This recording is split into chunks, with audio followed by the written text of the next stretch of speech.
in one of Jordan's flight school camps in Las Vegas. Just some investment bankers trying to get their ball on. Jordan had just retired from the NBA for the second and last time, so this was one of the only times in all of his years doing camps that he was still athletic and in shape enough to absolutely destroy everyone in attendance, but was also completely done with his NBA career so he could actually go full speed without worrying about injuries or anything like that.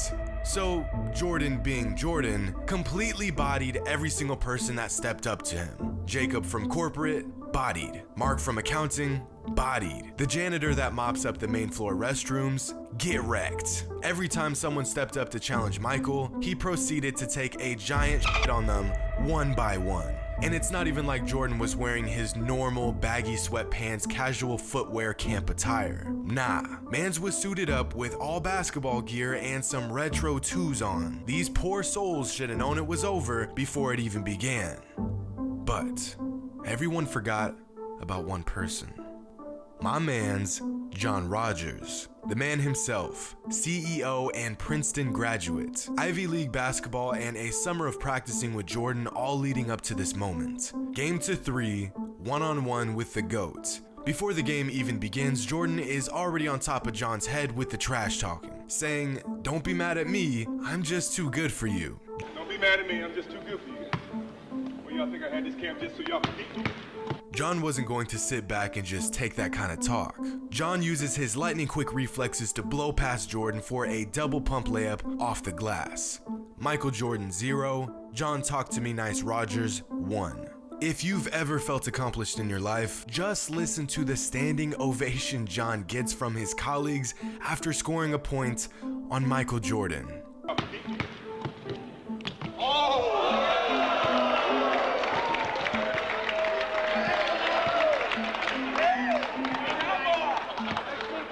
To make matters worse, John gives Michael a little tap on the belly, letting Mike know he's just getting started. Michael's got a smile on, but deep down, he's livid. Now, John's fully aware of the fact that he may never get the chance to score another bucket on Jordan for the rest of his days, so he approaches his next possession with 100% effort and intensity. He gives Michael one of the quickest pump fakes in the history of the universe and catches Michael off guard by going to his left this time. John, being the absolute basketball phenom that he is, gets right into his bag, puts a little English on the ball, and jellies that bad boy in the hoop.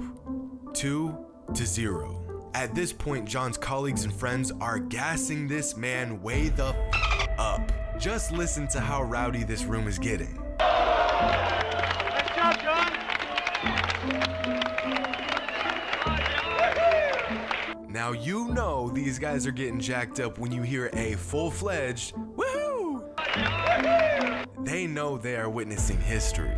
Jordan checks the ball up. This man is fuming. Just the thought of losing to John Rogers, CEO and Ivy League graduate, has him utterly shook. John goes back to the old reliable, put my head down and sprint right at the rim technique, and misses.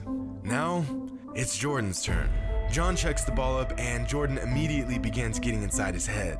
Adidas. Oh, wow, I just noticed that. Mike gives him a few jab steps. John starts getting twitchy. Jordan pulls up and sinks the shot. Nothing but net. No more than 5 seconds later, Jordan pulls up right in John's face and sinks another jumper. All of a sudden, it's not looking so good for old Mr. Rogers. But here is where Mike makes a crucial mistake. John assumes the shots Mike were taking were worth 2 points. As most hoopers know, oftentimes in games of one-on-one, 2s are worth 1 and 3s are worth 2. John assumed Mike had 4 points and had won the game, but Mike insisted they play all 1s. Every shot, regardless of where it was taken, is only worth 1 point. So the game is actually tied up 2-2. John's hopes are still alive. John tries his best to get a hand up as Jordan shoots, but has absolutely no chance at blocking Jordan's shot. But in an incredibly rare turn of events, Mike misses.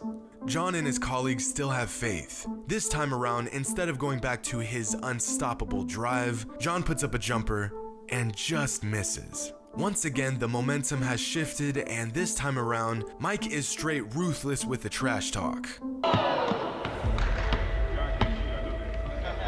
Another crucial mistake by Michael. Mike gets the ball and squares up. He gives John one of his patented one-handed ball fakes that fakes out the cameraman so bad, I nearly got motion sickness just watching this clip.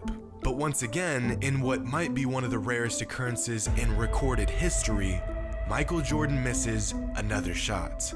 John knows this is his last chance at beating the greatest player ever, one-on-one, fair and square. But before John can even get the ball, Michael is at his neck once again with the trash talk.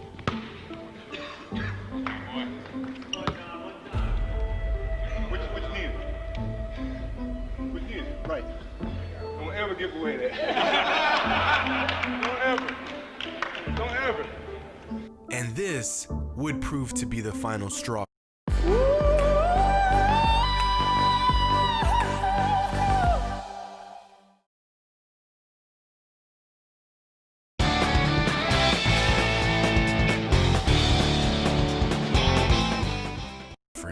See, by talking all that smack, Michael was unaware of the fact that he had awoken the beast. All this time, Michael was undeniably sure of the fact that he would take down John Rogers, no problem.